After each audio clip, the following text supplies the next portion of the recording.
Aqui quem vos fala é o médico veterinário José Costa. Para quem não me conhece, muito prazer. Sou médico veterinário formado pela Universidade do Oeste Paulista. Fiz minha residência em anestesiologia na mesma universidade. Apaixonado por cirurgia, vim fazer meu mestrado e meu doutorado na Unesp de Jaboticabal. Agora estou terminando o meu doutorado na Unesp de Jaboticabal e hoje trabalho também como cirurgião volante. Atuo principalmente na área de ortopedia. Quem acompanha aí percebe que eu só trago temas de ortopedia porque é o que eu mais gosto e é o que eu estudo realmente com afinco.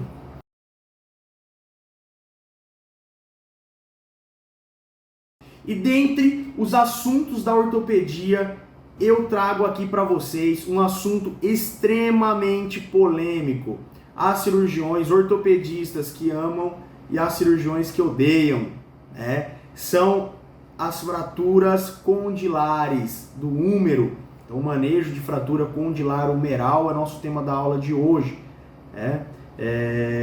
Para a gente poder falar, então, de fratura condilar humeral, a gente precisa primeiro entender o básico da anatomia. E a gente estudando anatomia, pessoal, entendendo as estruturas aqui do húmero distal, a gente já vai começar a raciocinar o porquê que determinada região é mais acometida do que outra, tá? Por que tal fratura é muito mais comum da gente enxergar do que outra, tá? Vamos comentar também aqui sobre as raças mais acometidas, como que esse paciente chega pra gente, né? Qual é a ocasião da fratura e tudo mais. E desde já, pessoal, esse aqui é um assunto para um final de semana inteirinho falando, mas a gente tem um tempo limitado aí para a aula, para o aulão, então me coloco à disposição que vocês precisarem, estou aí para discussão, e a gente sempre vai aprendendo um com o outro, isso que é o importante. Sempre esse contato é muito importante para o nosso crescimento, tanto meu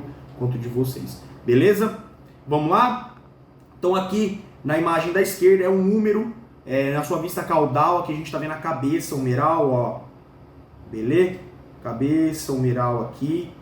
Então é um corte, e esse aqui é uma radiografia. Radiografia no seu corte frontal, beleza? Estamos vendo aqui uma crânio caudal desse húmero, tá?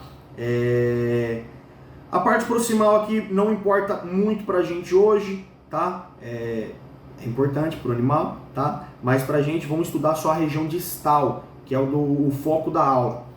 Pessoal, aqui na região distal a gente já vê algumas estruturas que não é compartilhada em outras regiões, em outros ossos, tá? E são estruturas particulares e provavelmente o que justifica a casuística alta dessas fraturas, tá? Então, primeiro de tudo, primeira informação que a gente precisa ter, o cão só tem um côndilo humeral. Mas como assim? Não tem o lateral e o medial? Não. Um côndilo humeral. Ele é dividido em porção lateral, que é o capítulo, ele é chamado de capítulo, beleza? E a porção medial, chamado de tróclea, tá? Capítulo e tróclea. Então é um côndilo só, dividido em duas porções, tá? Em duas ramificações, que a gente pode dizer assim. Porção lateral é o capítulo, porção medial é a tróclea, tá? Subindo um pouquinho aqui, ó, nós temos essa protuberância óssea, tanto medial quanto lateral, que são os epicôndilos humerais, tá? Região essa onde saem os ligamentos colaterais, tá? É uma região de muita importância para a gente, para palpação, tá? Tanto para um exame físico, um exame ortopédico, quanto no momento da cirurgia. Isso aqui é um marco, tá? É um marco cirúrgico para a gente. Então, o conhecimento dessas duas estruturinhas, os epicôndilos humerais, que são o conhecimento é muito importante, tá? Subindo mais aqui os epicôndilos, pessoal, nós temos aqui, ó, crista supracondilar lateral e crista supracondilar medial, tá? Nós temos essas duas cristas. Por que nós temos essas duas cristas? Porque no centro nós temos a fossa supratroclear. Então aqui é uma tróclea, beleza? Ó, tróclea do úmero.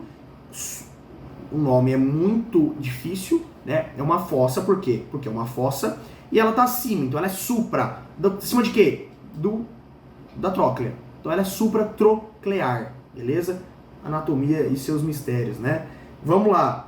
Para que serve essa fossa aqui? Só para exemplificar. E é importante a gente conhecer a função também. Essa fossa, ela tá aí porque no momento da extensão, tá, do membro torácico do cão, o que adentra nessa fossa?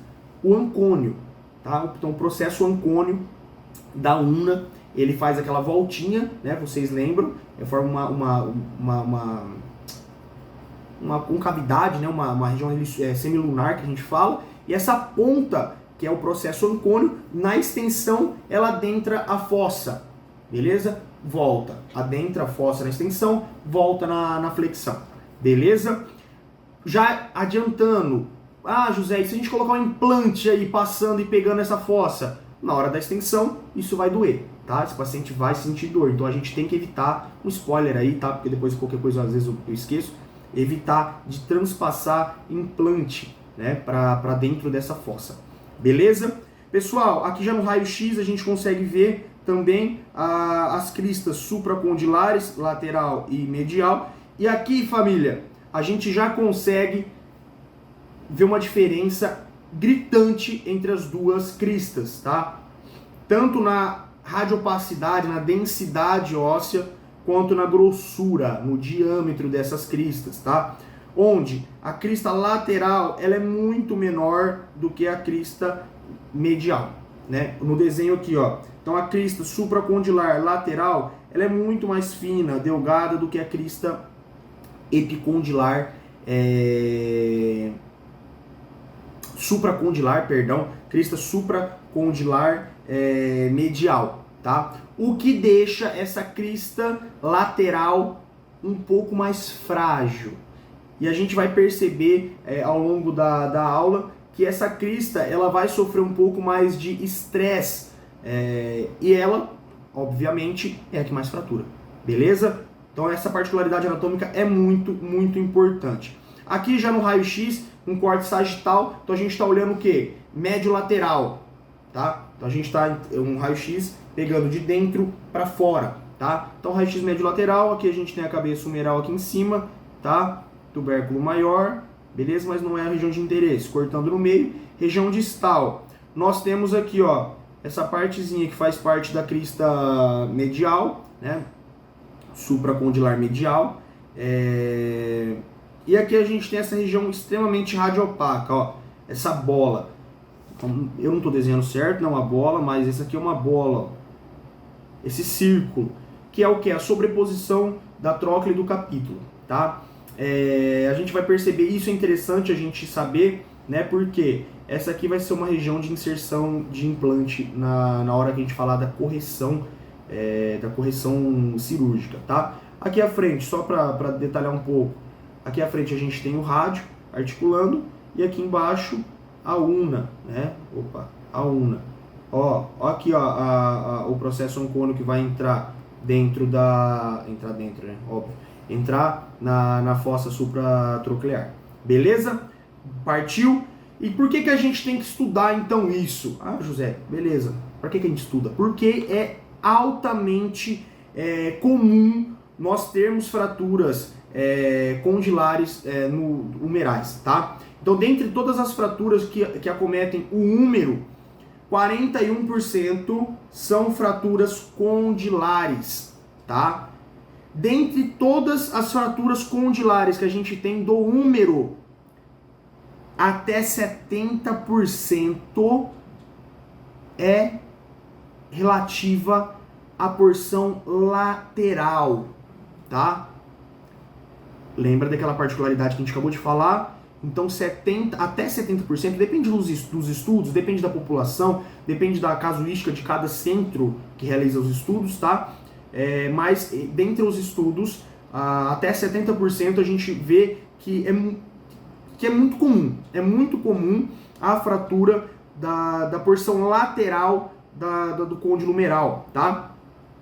20 a 35% são fraturas dicondilares ou bicondilares. O que é isso? Fraturam as duas porções, tá?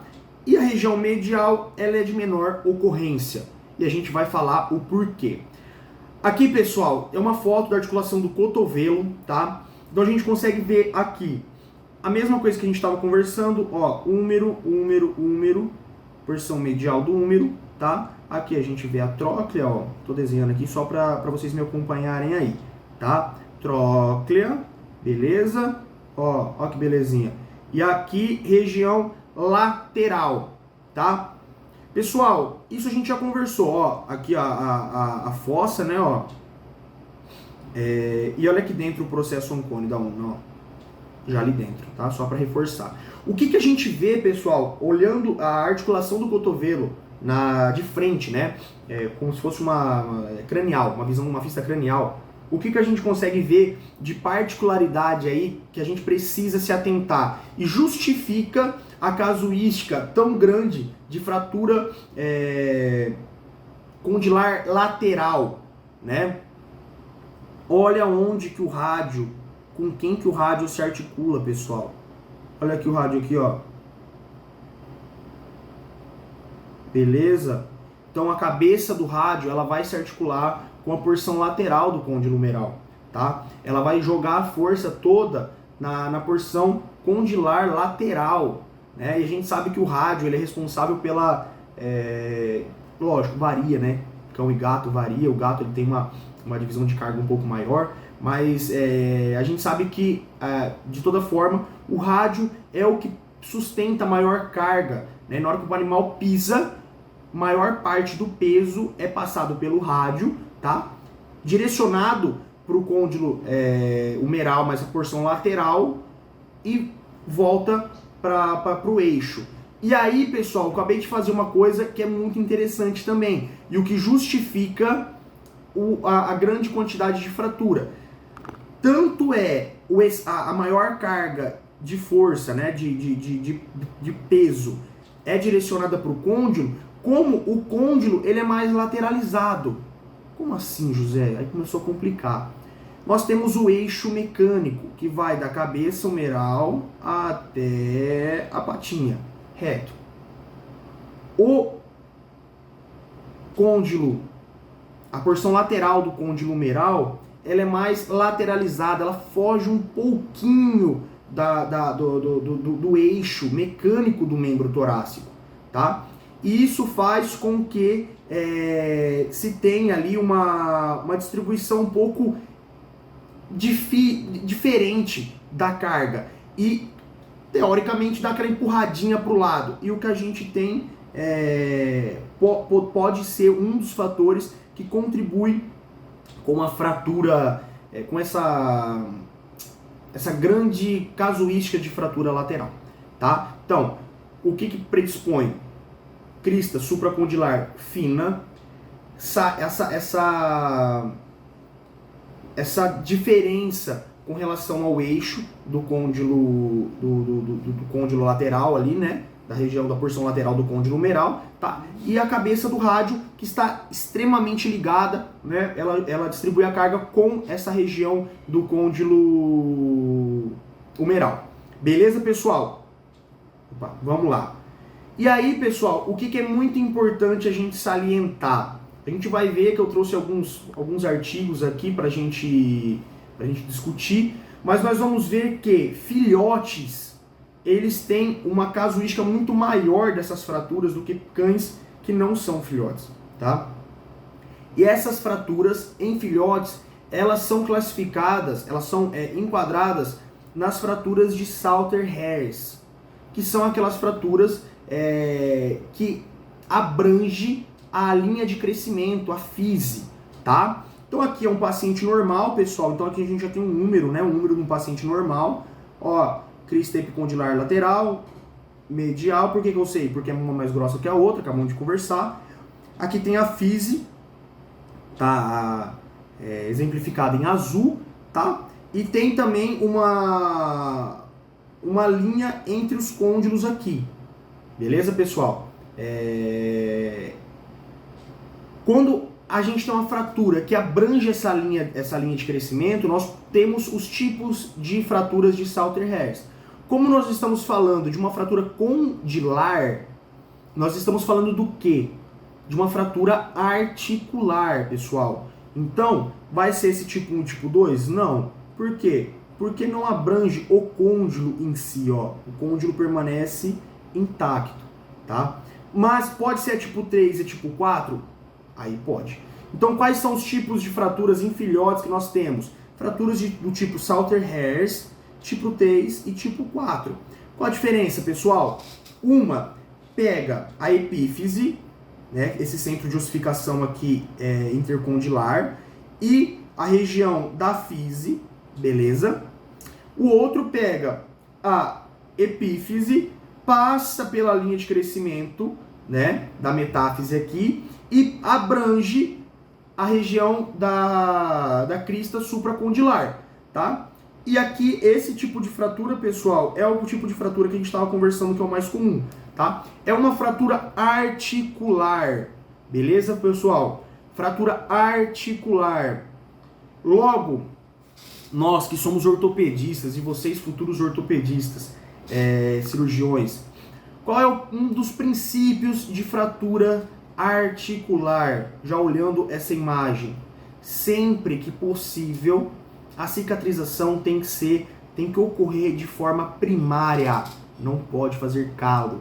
Nós temos que tentar comprimir o máximo, tentar juntar ao máximo os fragmentos, tá? De forma que não forme calo. Por quê? Se formar calo dentro da articulação, esse paciente vai claudicar, tá? Então nós temos que fazer uma compressão interfragmentária, tá? Desse fragmento com relação a esse fragmento aqui, ó, né? Já estamos falando um pouco aí do tratamento, tá?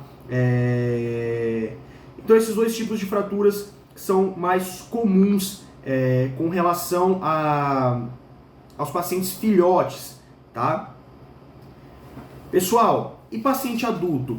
Paciente adulto, ele pode ter essas fraturas, tá? Normal, não é tão comum quanto em filhote, justamente por conta tanto da linha de crescimento quanto desse centro de ossificação entre as duas porções do côndilo humeral, tá? Aí existe uma particularidade, né? Existe uma outra afecção que pode predispor a fratura desse tipo em adultos. O que é? Antigamente tinha o nome de ossificação incompleta do côndilo humeral, tá? E hoje é denominada como fissura intercondilar, tá? O que é isso? Tá vendo essa linha que eu desenhei aqui, ó, entre os côndilos? Uma linha, vou desenhar nesse lado aqui, ó. Uma linhazinha que tem aqui, que é um centro de ossificação, que deveria, o paciente quando cresce, ela vai fechando e funde as duas porções do côndilo. O paciente, após o período que seria normal de fechamento, não fecha. E esse paciente continua com essa linha, com essa região mais sensível, né? Por quê? Porque não é osso, né? É um centro de ossificação ali, com material um pouco mais sensível a trauma. Esse paciente leva isso para depois do crescimento, né? E isso, obviamente, predispõe à fratura. Por quê? Uma carga realizada aqui, onde tem uma ossificação aqui, não tem a mesma resistência do que quando não tem osso, tá? Então, uma das hipóteses que tem se discutido, né, e até comprovado em alguns artigos, é que esse centro de ossificação, essa não união, essa ossificação incompleta do côndilo humeral, ela pode gerar fratura, pode predispor fratura em pacientes adultos, beleza, pessoal? Aí, ó, aqui eu já trouxe um trabalho, tá? Um trabalho recente, um trabalho de maio de 2022, acabou de ser lançado, onde eles avaliaram fraturas do côndilo humeral e fissuras, tá? Em bulldog francês. Nesse artigo, a gente tem essa mesma coisa que a gente tinha acabado de conversar. Muitos pacientes tinham fissuras bilaterais, mas somente um côndilo humeral foi fraturado, né? e a maioria dos pacientes eram jovens, tá? Que é como a gente pode falar, é a patogenia básica da doença, né? Não é patogenia, é a predisposição básica, né? Então, pacientes filhotes têm maior predisposição e pacientes com fissura, tá? Por que eu trouxe esse artigo aqui? Eu achei muito interessante. Esse artigo traz essa tabelinha, né, das causas da fratura. E aqui a gente já tem a gente consegue ter uma visão de como que esse tutor vai chegar pra gente nos abordando, tá? Sempre, pessoal, em 99% dos casos, esses animais, eles vão sofrer traumas de baixa energia. Ah, José, o que é isso? É atropelado por um caminhão? É um avião bateu nele? Não. Quando um avião bate num cachorro, é uma alta energia, porque é um avião. O que é uma baixa energia? Pessoal, uma baixa energia é cair do sofá. O cachorro estava ali, caiu do sofá, começou a mancar. Mancar, né? Claudicar, né? Pra gente, nós somos veterinários. Começou a claudicar e essa queda de baixa energia é diferente, né? Cair do sofá por um avião atropelar. O cair do sofá é uma baixa energia, baixo impacto, tá? Então, número de casos, 18 pacientes, pessoal, caíram do sofá, beleza? 7 pacientes caíram do colo do tutor, tá? Esse aqui eu achei mágico, essa informação. Um paciente, eu até esqueci a tradução dessa palavra, apanhou de um gato. Né? Então, num artigo científico, chegou um tutor e falou, por que fraturou seu cachorro? Ele apanhou de um gato. Coitado do cachorro, né? Bateu na porta, né? Uma bola acertou o braço do cachorro, né?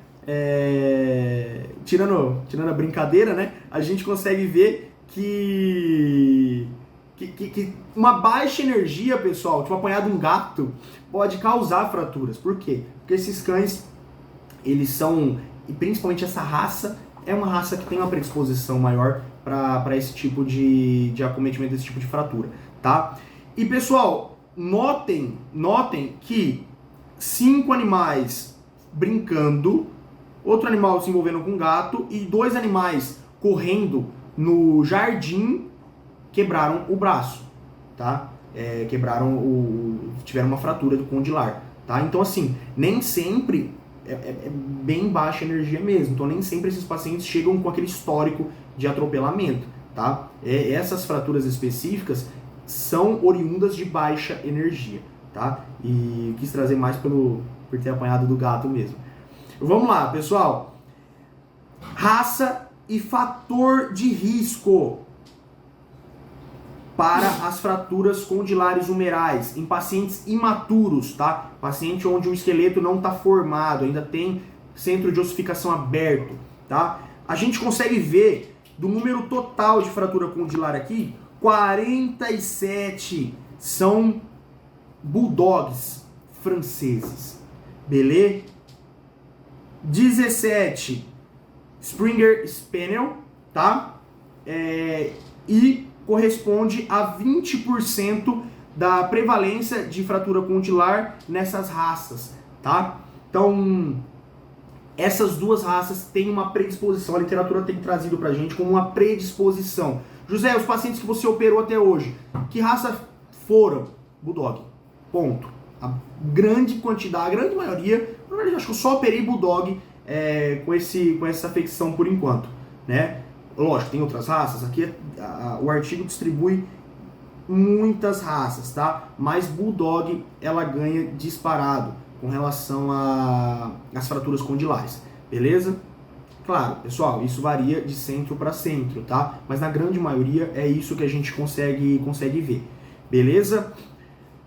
Vamos lá, pessoal, então a gente sabe que Bulldog é predisposto, raças, Bulldog, né, essas raças são predispostas, baixa energia causa esse trauma, mesmo que um adendo, mesmo que seja baixa energia, pessoal, a parte de ABCDE do trauma, ela é fundamental em todo tipo de trauma, tá? Então, primeiro estabilizar o paciente, né? E depois a gente vai pensar em trabalhar essa fratura, beleza? Outra coisa, pessoal, esses pacientes nem sempre vêm urrando de dor, tá? Teve um paciente que a gente operou há pouco tempo que ele não apresentava nem dor na palpação, tá? Então, assim, palpar, ver que tem um inchaço, um edema, esse histórico de cair do sofá, não apoiar ou um apoio muito, muito sutil no chão, né? São indícios já de investigar isso, principalmente vindo nessas raças predispostas, tá? Então esse paciente que eu comentei era um bulldog totalmente atípico, né? Ele não tinha dor nenhuma, nem palpando, né? Muito estranho. E tinha uma fratura, tá? Então a gente teve que tratar do mesmo jeito, tá? Ah, José, mas beleza, não tinha dor, mas por que tratou? Porque é uma fratura articular, pessoal. A gente precisa tratar sempre de forma cirúrgica, fazer a compressão dos fragmentos e alinhar ao máximo essa articulação, tá? Senão a progressão de doença articular degenerativa ela é muito, muito maior, né? Vamos lá, pessoal, latiu o cachorro aqui. Vamos lá, pessoal. Então, como que a gente vai fazer essa cirurgia e qual o melhor método de estabilização? Primeiro princípio de todos. Pensamos em fratura articular de novo, né? Nem é tão importante, estou repetindo 73 vezes. A gente precisa fazer compressão interfragmentária entre os fragmentos, interfragmentária. Nós precisamos comprimir esses fragmentos, apoiar, fazer com que não haja ou haja o mínimo espaço entre eles possível. Por quê? A articulação precisa ser lisa, né? A articulação ela precisa ter, ela não pode ter rugosidade, ela tem que ser o mais coaptada possível. E como que a gente vai fazer isso, pessoal? Principalmente através de implantes transcondilares, transpassando o côndilo humeral, tá? Então aqui nós temos nessa imagem, né, um artigo muito bom, uma revista que eu gosto bastante, né, a fixação epicondilar de placa, né, humeral, mas sempre, pessoal, note, tem um parafuso aqui, ó, passando entre os côndilos, fazendo um processo de compressão leg.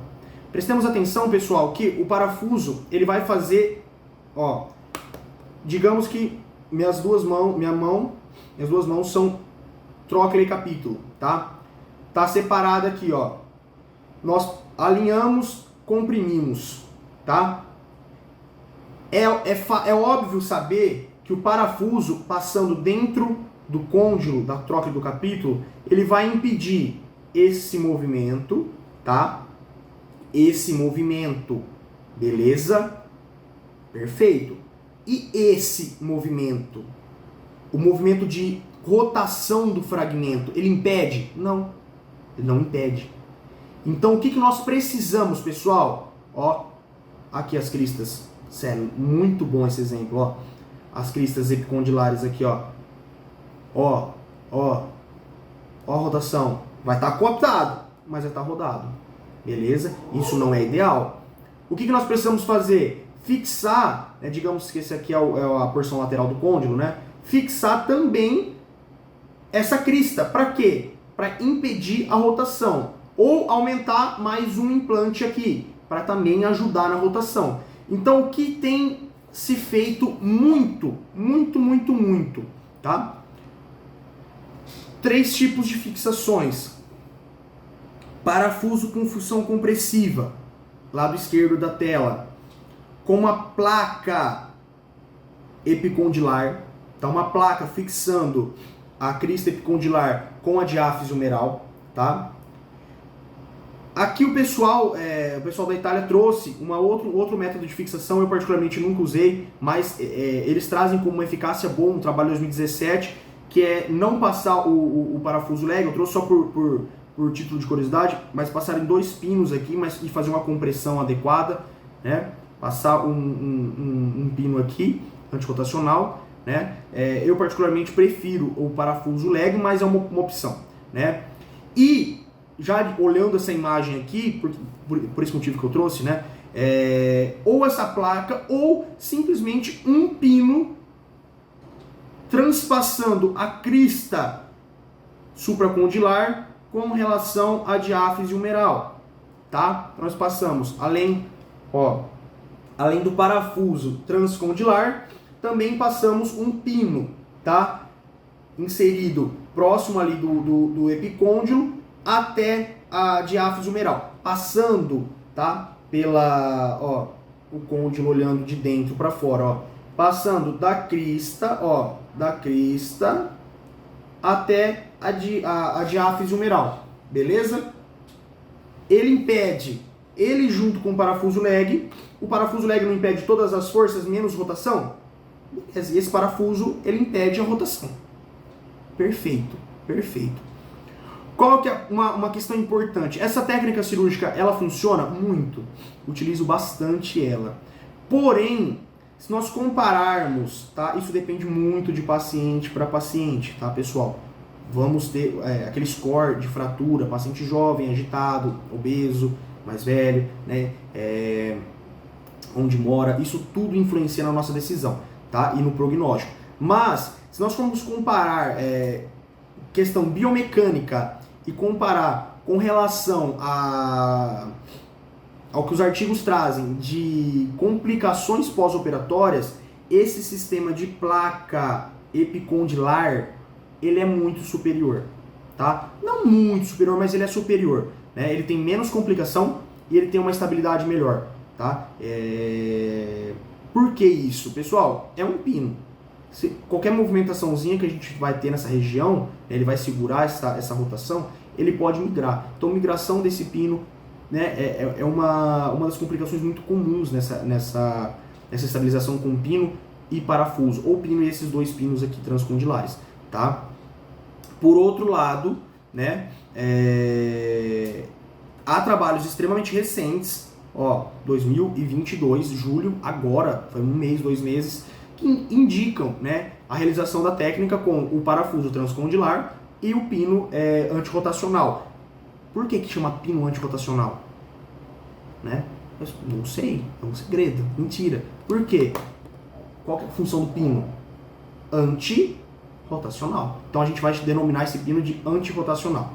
Tá? Então existe trabalho recente, revistas boas, trazendo pra gente que ainda assim é um método de fixação adequado, é muito usado ainda na atualidade, tá? Mas, de novo, pessoal, vamos ter critério de seleção, tá? Pessoal, aqui é uma imagem já com relação à implantação. Brevemente aqui, nós vamos comentar sobre a implantação desses implantes, né? Ó, vejam que aqui a gente tem a fratura, né? Fratura de Salter-Hers tipo 4, tá? Estão pegando aqui a epífise, fise, linha de crescimento e metáfise, tá? Crista supracondilar. Esse côndilo, ele já está inclinado para cima, tá? Isso aqui pode ser usado a nosso benefício, beleza? Existem duas técnicas, deixa eu ver se eu tenho aqui na frente, isso, ó. Existem duas técnicas de passar esse parafuso transcondilar, beleza? Outside, in, o que é isso? Out, fora, in, então de fora para dentro. Então nós podemos passar esse parafuso, começar a perfuração de fora do côndilo lateral, ó, de fora para dentro, e aí pegando o outro côndilo, entra e sai com a broca, ou, eu particularmente gosto muito dessa técnica, que é inside out, que a gente fala, inside out, ó, viramos o côndilo dessa forma que está nessa imagem e perfuramos, pessoal, da broca de dentro para fora, tá? De dentro para fora. Isso é uma técnica minimamente invasiva? Não. Por quê? Estão pegando o côndilo e virando. José, eu quero fazer com fluoroscopia, eu tenho equipamentos necessários para fazer essa cirurgia de forma minimamente invasiva. Perfeito, nós não vamos realizar isso. Vamos fazer outra técnica de passar tudo para fora, tá? Com magnificação de imagem, tudo fica mais fácil realizar técnicas minimamente invasivas, tá? Beleza. Então, fazemos a perfuração no centro desse côndilo, tá? Reduzimos e aí continuamos, progredimos a nossa perfuração. Então aqui temos essa figura mostrando justamente essa eversão do côndilo, tá? Para a gente enxergar o centro ali do côndilo. Percebam que o ligamento colateral aqui segura isso, né? Porque ele está inserido ali no epicôndilo. Depois dessa perfuração, reduzimos e nós temos 2 pontos de perfuração, tá? É lógico que esse ponto a gente vai ter feito de dentro para fora, mas se for de fora para dentro, a gente tem esse ponto de inserção aqui, né? O corredor seguro. Esse ponto de inserção, pessoal, ele sempre vai ser, tá? Disto cranial do epicôndilo lateral, se a gente estiver fazendo de lateral para medial, tá? Então sempre distal e cranial. Então, se a gente criar uma tangente aqui, nós temos a inserção do parafuso leg, tá? Parafuso em função leg. E como que a gente faz isso, pessoal? Ó, vamos lá. Percebam aqui. O que é um parafuso em função leg? Brevemente, né? Nós temos uma broca, por exemplo, de 1 milímetro, que é a alma do parafuso nosso, tá? E o sistema de rosca é 1,5. 1,5. O que gera a função leg? Nós fazemos, geralmente 1,1 aqui também pode ser, tá, pessoal? A alma do parafuso. Geralmente nós fazemos a primeira perfuração com uma broca de diâmetro 1,0 ou 1,5. 1,5. Mas, José, mas não é do tamanho da rosca do parafuso, ele não vai passar sem dificuldade nenhuma, não é um furo muito grande? Sim, justamente por isso. Nós fazendo esse furo grande, esse parafuso ele desliza sem dificuldade. A rosca só vai dar pega no côndilo oposto. O que vai fazer? Qual é a função disso? Olha essa imagem. Ó, olha a largura aqui, ó. Na hora que esse parafuso ele chegar numa distância em que a cabeça dele se impacte, né? Se entre em contato com essa cortical óssea aqui, essa cabeça do parafuso vai empurrar. Por quê? Porque não tem pega no côndilo de cá, só no de lá. Entendeu? Então na hora que começar a apertar esse parafuso, ele junta, ele aperta a cabeça do parafuso, lógico, sempre que possível colocar uma arruela aqui para aumentar a superfície de contato. Na hora que nós apertarmos esse parafuso, ele vai gerar uma compressão interfragmentar. Então isso é um parafuso de função leg, uma cortical com a cortical cis, né, que é mais próxima, uma perfuração do diâmetro do parafuso, tá? E a trans no diâmetro da alma do parafuso. Vai gerar essa compressão. Vamos lá. Aqui demonstrando, né, a técnica inside out, né? Que é inside, que é dentro, né? E out, que é fora, então de dentro para fora, tá? E aqui o pino, demonstrando o pino antirrotacional, né? O livro traz para fazer ele quase que perpendicular aqui ao parafuso leg, tá? Mas nós geralmente fazemos ele subindo aqui, ó. Os próprios artigos que eu trouxe não trazem esse parafuso mais inclinado, ó. Igual esse parafusinho aqui que eu tô mostrando aqui na tela, tá? Ele é super inclinado, beleza? Pessoal, percebam que eu falei muito de fratura condilar lateral, tá? Que é aquele 70%. José, mas e aí? E se for fratura bicondilar, acometendo os dois côndilos, tá? Elas podem ser denominadas fraturas tipo T ou tipo Y. Por quê? Porque é a configuração, ó. Percebam que aqui forma um Y, ó. E aqui forma quase que um T. Beleza? São fraturas bicondilares, tá? Aqui, pessoal, o diagnóstico, tudo entra na mesma questão prévia, né? Agora o tratamento muda um pouco. Por quê? Se nós fizermos somente esse parafuso, olha aqui, ó, pessoal, exemplificando o parafuso transcondilar, tá? Ele impede todas aquelas forças, mas a rotação ele não impede, tá? Se nós passarmos somente 2 pinos até igual essa figura C aqui, ó. É um bom método de fixação? É, mais ou menos, tá? Para esses tipos de fraturas, a instabilidade é muito grande. Por quê? Porque naquele tipo de fratura, nesse tipo de fratura onde só é acometido um côndilo, pessoal, existe todo esse osso aqui, ó, a crista epicondilar, supracondilar, medial, ela fica totalmente intacta.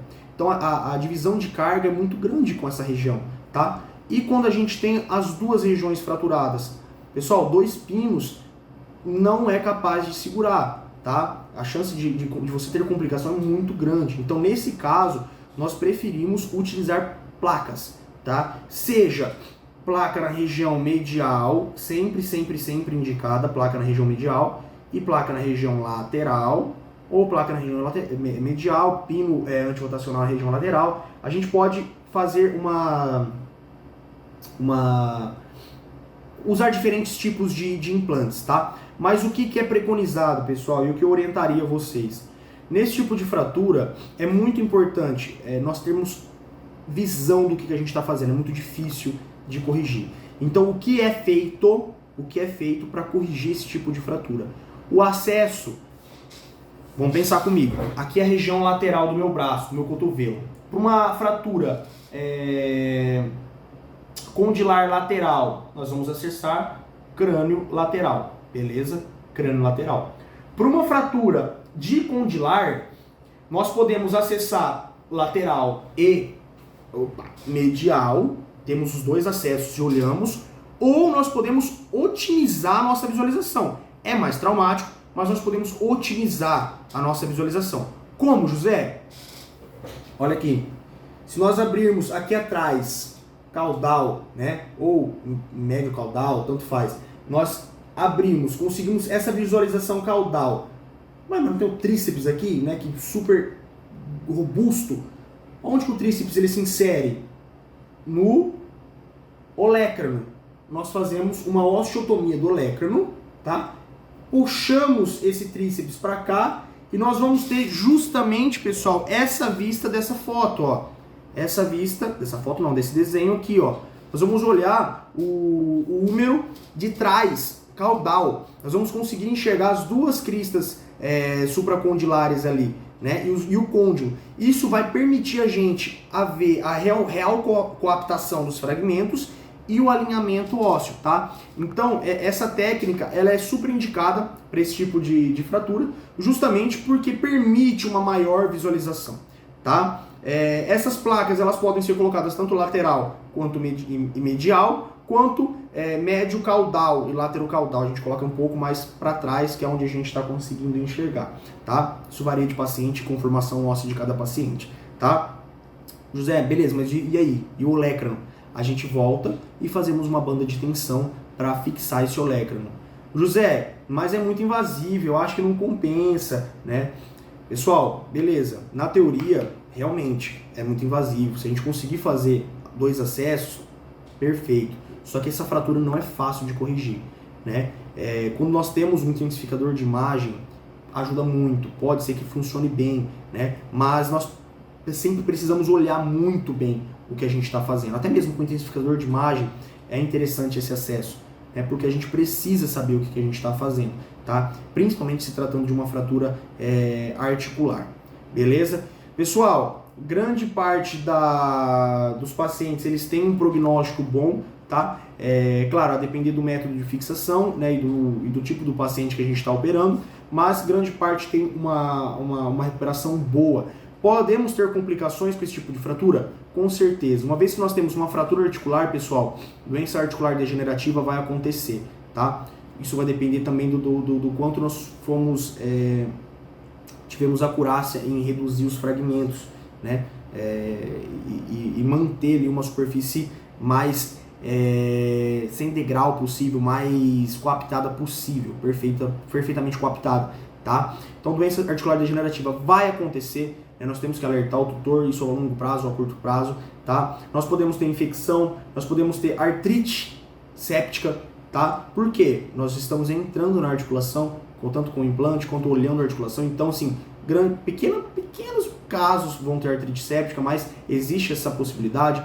falha dos implantes, tá? A depender dos implantes, então quando nós utilizamos aquela placa, nós temos um pouco menos complicação, mas também podemos ter quando nós utilizamos o parafuso leg, em função leg, e o pino antirrotacional nós temos um pouquinho mais de complicação, mas ambas as cirurgias podem ter complicações, tá? De falha de implante, então é sempre recomendado, pessoal, repouso pós-operatório, é sempre recomendado fisioterapia pós-operatória, tá? Ah, José, mas eu acho que fisioterapia é desnecessária. Não, pessoal, esse paciente muitas vezes, dependendo do quantidade de dias que a gente demora para operar, esse paciente tem uma contratura muscular muito grande. O movimento de extensão e flexão, ele é comprometido, tá? Gravemente comprometido. Nós precisamos reabilitar esses pacientes, beleza? Pessoal, espero não ter deixado dúvidas, mas eu tô aqui para tirar todas as dúvidas, tô aqui para sanar todo tipo de informação que vocês queiram trocar comigo, beleza? Espero que tenham gostado. Me coloco à disposição mais uma vez, de novo. E é isso, pessoal. Muito obrigado pela atenção de vocês e tamo junto, família. É nóis.